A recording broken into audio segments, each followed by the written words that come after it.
Dalam sidang putusan, juri menyatakan aktris Amber Heard terbukti melakukan pencemaran nama baik terhadap Johnny Depp, mantan suaminya, pada Rabu 1 Juni 2022 waktu setempat.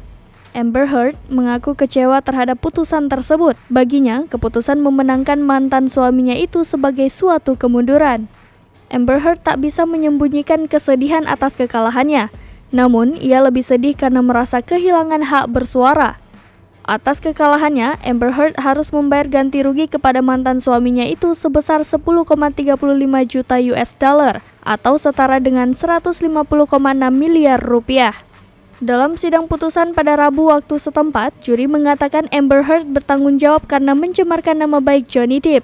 Namun, juri juga memberikan putusan bahwa Johnny Depp turut membayar ganti rugi kepada Heard senilai 2 juta US dollar atau setara dengan 29 miliar rupiah. Heard berhak mendapatkan kompensasi tersebut karena Depp terbukti bertanggung jawab atas klaim kuasa hukumnya di Daily Mail soal Heard menipu dan menyebarkan hoaks.